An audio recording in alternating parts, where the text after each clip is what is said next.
Hey guys, it's me, John Avenger, once again, and welcome back to R-Rated Movie Month. And I'm going to review a sequel to a 2013 surprise hit with Gerard Butler. And I think this film is underrated. I think it gets crapped on by critics. I know it's not as good as the first one, but I enjoyed it. I watched it last year. London Has Fallen. Boy, they will fall soon with all their, bad casting decisions. But that's another video for another time. I'm going to be done with that soon. Anyway, I saw this movie in the library. I rented it. I saw it before I went to a baseball game, and I had fun with it. It's not too long. It's only 99 minutes long. That's long enough. It doesn't have to be 2 hours. And it's a decent sequel to the first one. Let me read the synopsis. Gerard Butler returns as Secret Service agent Mike Banning in London Has Fallen, the high-octane sequel to the box office smash Olympus Has Fallen, which, yes, Sean, you should see this one and see the first one first and then see this one. It's pretty awesome. It's crazy, but it's good. It's decent. In London, for the funeral of a British Prime Minister, the world's most powerful leaders find themselves being picked off one by one by a sinister terrorist group who are now planning to take out the United States President Benjamin Aaron Eckhart. He was the president in the first movie. And next, it is up to Banning to protect the president and secure a safe return home. Also starring Morgan Freeman. Yeah, he did this for a paycheck, but hey, it's a good paycheck because the movie did decent.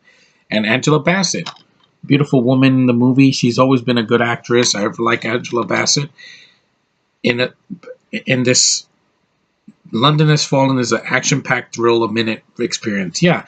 The film, once the action starts in London, it doesn't let up. There's a lot of crazy shootouts and car chases, explosions. There's a lot of F-bombs.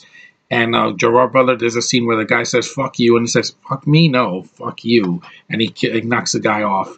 It's great. Like, it's some pretty awesome action sequences. This is done by a director named Babak Najafi. I never heard of him, but he did a decent job considering that it's a sequel that was a couple years later. It wasn't like it was a year later. Like every year we get a new Star Wars movie, which is not needed. But here, it was a couple years later. I saw the film, and I thought the film was decent. It's not horrible.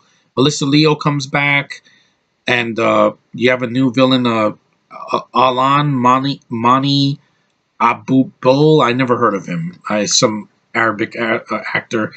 And you have the only actress that came back that I didn't care for in the first film is Radha Mitchell. But she has nothing to do. She's just a stay-at-home mom for Gerard Butler's baby. And that's about it. She doesn't serve a purpose in the movie. Like in the first movie, you had Ashley Judd, and she dies in the first 5 minutes. Spoiler alert. Here, some people do die in this film, but it's still Gerard Butler doesn't. And it's badass. Like, I can see the action. Yeah, it's frenetic. It's crazy. There's things blowing up. And then, like, oh, the critics are like, how dare they? This movie is exploitation. I'm like, it's a action movie in 2016, I think. Was this 2000? Yeah. It's a 2016 action film in a foreign land, and shit is blowing up. What else do you want? Do you want deep meaning? Do you want freaking an hour of talking and no action? Do you want a sanitized PG-13? No, this is R. There is blood everywhere. There's freaking explosions. There's curse words. There's no nudity in the film, surprisingly. And it doesn't bother me because it's in a land that I don't care for anyway. Not that I wish them any harm. I don't want to wish any country bombing or anything because I'm not a sadist. Trust me. I don't want to see a country get blown up. That's not my MO. I'm not a heartless bastard. But like I said, it's not in the U.S., so it's not 9/11. And the action's well done. And the story is simple. He has to stop some terrorists in London, and he kicks ass, and it's pretty self-explanatory.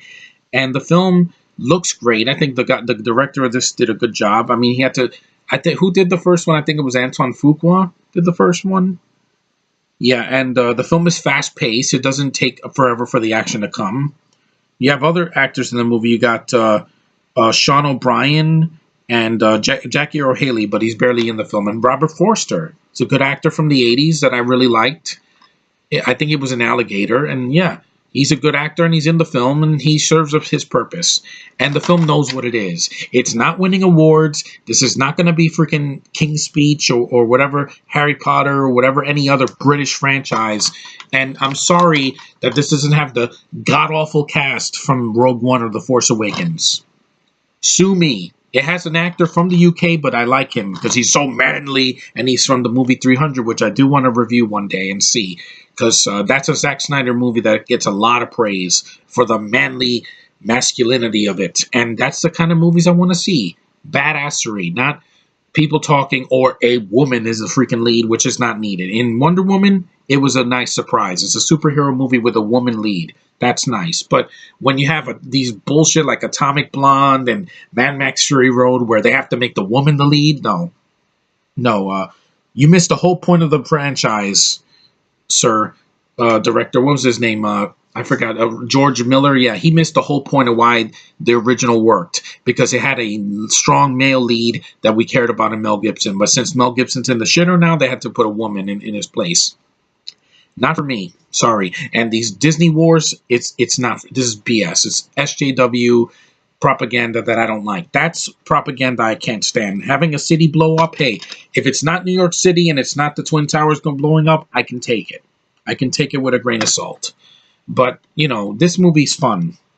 If you shut your brain off, get some popcorn, get a drink of water or whatever, and just watch it, you'll have some fun with it. If you like the first one, it's a fun watch. Even if you just rent this or watch it on Netflix, it's not going to kill you. Trust me. Disney Wars kills me because every movie is boring, pandering, garbage, and no, Brolo's not going to be any better just because it's a male lead. I bet that movie is going to be Emilia Clarke the movie and Han is just a side character.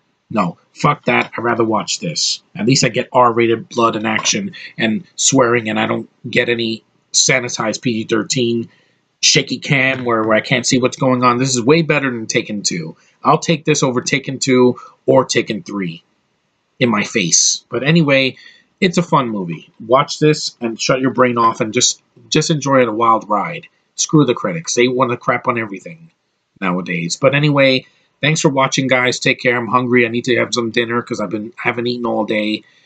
I've been cleaning my house all day. So see you guys in the next R-rated review.